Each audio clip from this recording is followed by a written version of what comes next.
All right, 3.4, last section in chapter 3, percentiles and box and whisker statistics. We're going to interpret both. I think it has a lot of use for a lot of the seniors in the class and even some juniors who've talked about or have taken their ACTs.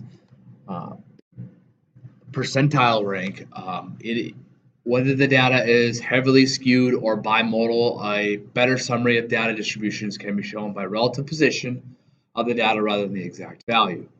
For example, the median computed by relative position is, regardless of big numbers, small numbers at the top and bottom, the 50th percentile is right down the middle. Okay? Percentiles, okay, are whole numbers, p, that land between 1 and 99.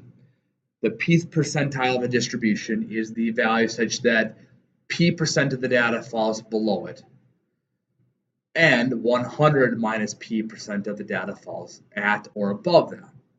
So for example, a psychology midterm was at the 70, or you took a psychology midterm and you were at the 73rd percentile.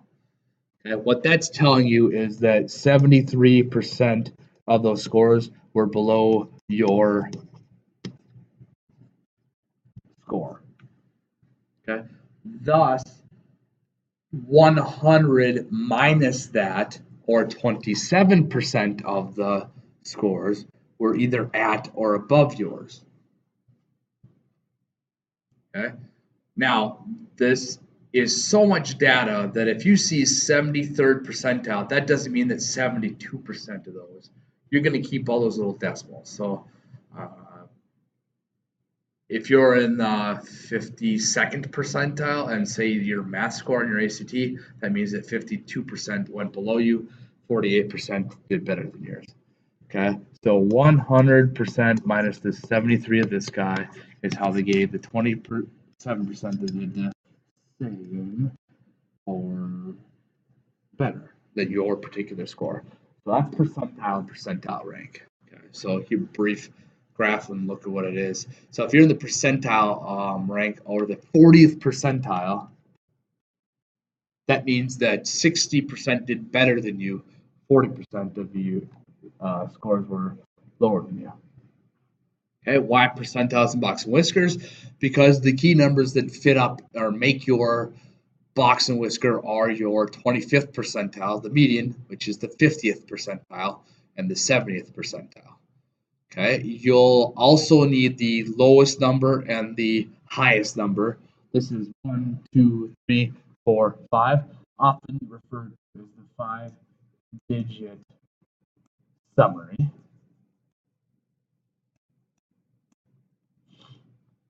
Okay.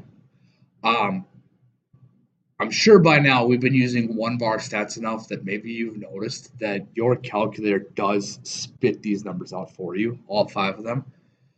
Your interquartile range, that's going to be your quartile 3, take away your quartile at quartile 1, excuse me there, succotads. What that helps out with is your range would be your high minus your lowest value. That's kind of susceptible to outliers. Your IQR is not as susceptible as that. Make sure that when you're doing the quartiles, you order your data from the smallest to the largest. Remember, the median is the second quartile, that's in the middle. You're finding the first quartiles, really finding the median of the lower numbers. If you're finding the upper quartile, the third quartile, you're actually finding the median of the upper numbers. How do you split numbers into fours? You first split it into half, and then you take each half and split those into half. So here is a set of numbers. They're already ordered for you. They found the median to be 24. Okay. So to find the median of the lower numbers, I'm just going to 1, 2, 3, 4, 5, 6, 7, 8. 9, 10, 11, 12, 13, 14, 15, 16, 17, 18, 19 numbers. I should have one number that fits right into it. Okay, so 24 of the 1, 2, 3, 4, 5, 6, 7, 8, 9 lower numbers. There should be 1, 2, 3, 4, 5, 6, 7, 8, 9 upper numbers. you're finding the quartile of those purple numbers, or sorry, the mean of those lower numbers. So right here, since this is the median of the lower four, this is your quartile 1. That's how I came up with that 17. Same thing on the middle number of those upper 9, okay? And I got a median of 33. So 1, 2, 3, 4, 5, the fifth number in there, there's your quartile 3. So my interquartile would be the 33 from the third quartile, the 17 from my first quartile, IQR of 16. And how all this is going to relate to a box and whisker is I brought along my low number, my high number, median, third quartile, higher number, all those. Again, like I said, they're often called the 5-number summary. Okay, I'm going to put those on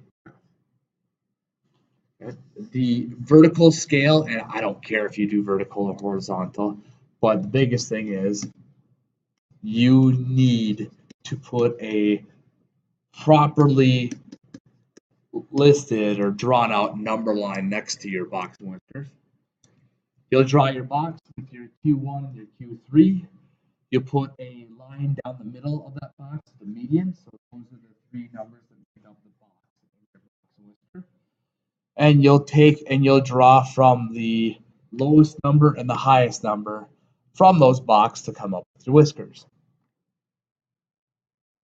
So there are your numbers again. The lowest number all the way through.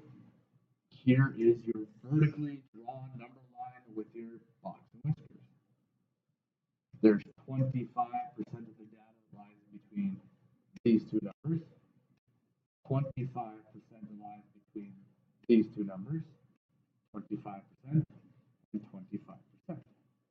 But the benefit of this is saying, hey, that's where they're most spread out in the drawing. So that's where the most variability is in your box whisker.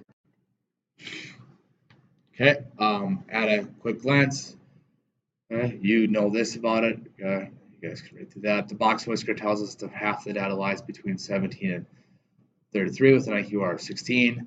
The median is closer to the lower box, okay, closer together. Upper whisker is longer, so there's the highest skewness or variability there, kind of what I talked about in the last slide. Okay, so there's a set of numbers that you can run through. Okay, put them in your L1 in your calculator. It will spit out all of these numbers along with the high and low. Get your range and your IQR, or I guess your IQR limit, by once you found Q3 and Q1. Okay, again, you can work through that on your own if you'd like, or work through some class. Okay, just how to read these things and what goes into reading these things. You got these 2 box and whiskers. You got one salesperson, Angela. You got another salesperson, Carl. Some takeaways from this would be that Carl's highest and lowest sales are both higher than Angela's. So that might be a plus. He might gain you more money working for the company. Carl's median sale figure is higher than Angela's. Again, the middle number. So there are half of his values that are higher than half of her values. Also, Carl's IQR or interquartile range is larger than Angela's. That also might mean that Carl's more all over the place. These results suggest that Carl is more consistent and the computer and sells more computers than Angela. Okay, there we go. Left that out. They're selling computers. So a way to go about reading these guys. Fences. Okay. You can put fences on your graph. It's a way to identify an outlier. Okay. To compute the fence, it's always 1.5 times whatever you got for your IQR. And you're going to take away that number from wherever your first quartile was, and you're going to take and add that number to wherever your third quartile was. And any number that possibly lands outside of those fences could be either an outlier too low or too big. That's kind of what I want to focus on is being able to create those fences and to get a better idea because the 5-digit summary is something you can calculate with your calculator pretty quick. So there you go. There's some homework problems as is. Take a peek at some of those, work some of those in class.